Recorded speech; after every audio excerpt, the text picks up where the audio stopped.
எல்லாருக்கும் வணக்கம். நேற்று ஒரு 4 வயசு பையன், அந்த பையன்கிட்ட பேசிட்டு இருந்தேன். ரொம்ப சுவாரஸ்யமா என்கிட்ட கதை சொன்னான். நான் சொல்றேன், அதை கேளுங்களேன் அப்படின்னு சொல்லிட்டு நேரேட் பண்றாப்புல. ரொம்ப சுவாரஸ்யமா ரசிச்சு சொல்லிட்டு இருந்தாப்புல.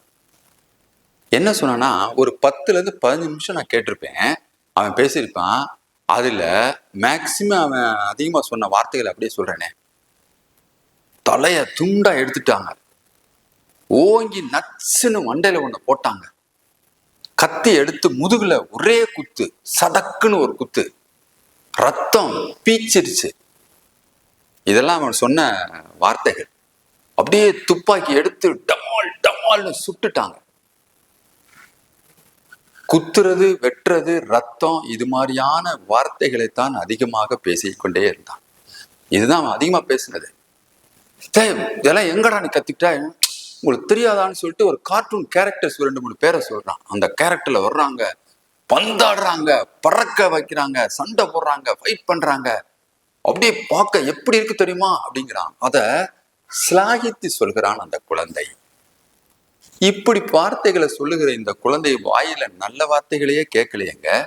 ஒரு அம்மா, அப்பா, தாத்தா, பாட்டி, அன்பு, இரக்கம், ஈகை, ஒரு படிப்பு, டேலண்ட், நாளைக்கு என்ன செய்ய போறோம், எதாக போறோம், அதாக போறேன், எதை பத்தியுமே, ஒரு சக குழந்தைகளோட போய் விளையாட போறேன், ஒரு ஸ்போர்ட்ஸ், மியூசிக்னு நல்ல வார்த்தைகள் எதுவுமே சொல்லலையே அந்த குழந்தை. இந்த குழந்தை வளர்ந்து 20 வயது 25 வயது கடக்கிற பொழுது அவரிடமிருந்து என்ன விதமான மனோபாவத்தை நாம் எதிர்பார்க்க முடியும்? இல்லை என்ன விதமான பாசிட்டிவான எண்ணத்தை வார்த்தைகளால் வாழ்க்கையில் வெளிப்படுத்தும் அந்த குழந்தை? அந்த குழந்தை மீது குற்றம் அல்ல, அது பார்த்த அந்த கார்ட்டூன். எங்க முன்னாடி எல்லாம் கார்ட்டூன்ல பாக்குற பொழுது அதை பார்த்து குலுங்கி குலுங்கி குலுங்கி சிரிச்சாங்க குழந்தைகள். அப்படி இருக்கும் உண்மையிலே ஒரு காலத்தில். ஆனா இன்றைக்கு கார்ட்டூன் கதாபாத்திரங்களை பார்த்து பார்த்து டென்ஷனாவே உட்காந்துருக்காங்க குழந்தைகள். போடு, குத்து, சுடு, இதுதான் அங்க பேசிட்டு இருக்குங்க பிள்ளைகள். அப்ப என்ன மாதிரி நம்ம கொடுத்திருக்கிறோம் கார்ட்டூன் மூலமாக? சாதாரண கார்ட்டூன் தானே, பொம்மை படம் தானே என்று நாம் நினைக்கிறோம். அப்படி அல்ல. நமக்குத்தான் அது பொம்மை படம் என்கிறது தெரியும். ஆனா அந்த குழந்தைகளுக்கு அதுதான் நிஜம் பொழுக்கை என்று அதன் மூலமாக வாழ்க்கையை கற்றுக்கொண்டு இருக்குங்க. கவனமா இருக்கணும். அப்படி அப்ப என்ன மாதிரி நம்ம என்ன செய்யணும்? இந்த குழந்தைகளை மாத்தணும், நிச்சயமா டைவெர்ட் பண்ணணும். இந்த குழந்தைகளை டைவெர்ட் பண்ணலாம், ஆபத்துதான். அப்ப என்ன மாதிரி நம்ம டைவெர்ட் பண்ணலாம்? எங்க காலத்துலலாம் ரொம்ப ஈஸியா இருந்துச்சு எங்களுக்கு. நாங்க அதை ஈஸியா கடைபிடிச்சோம், எங்களுக்கு அது ரொம்ப ஈஸியா கிடைச்சிச்சு. ஆனா இன்னைக்கு அது ரொம்ப கஷ்டம். சொன்னா நீங்களா ஐயோ இதெல்லாம் எப்படி டாக்டர் நாங்க செய்ய முடியல, ரொம்ப கஷ்டமாச்சு அப்படின்னு நினைப்பீங்க. என்ன தெரியுமா?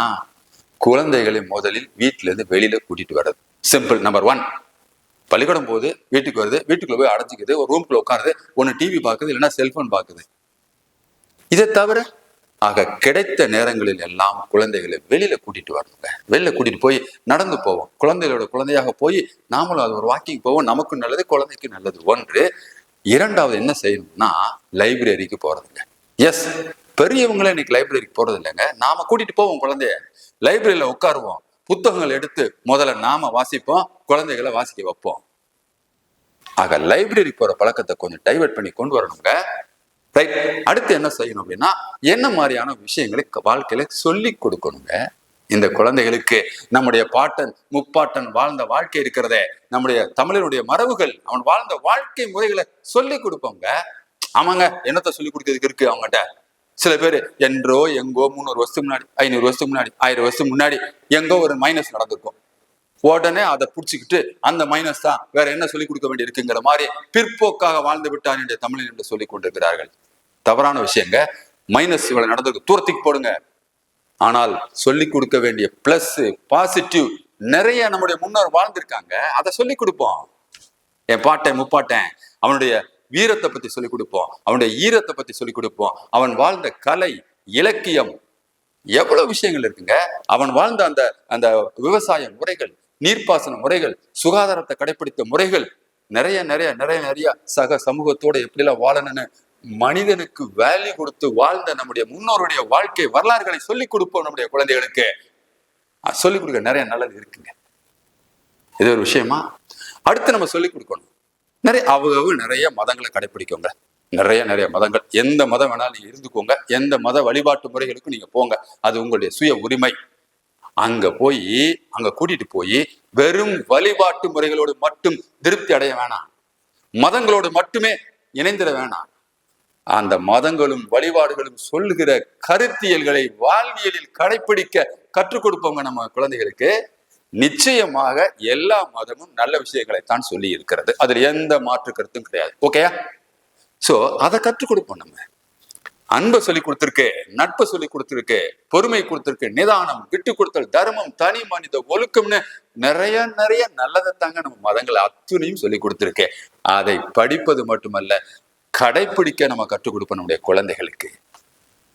அடுத்து நம்ம குழந்தைகளுக்கு செய்ய வேண்டிய விஷயம் ஒண்ணு இருக்குங்க. இது நம்மளாம் தனி மனிதன்லாம் செய்ய முடியுமா தெரியலாது, ஒரு அரசாங்கம் செய்ய வேண்டிய விஷயம் அது.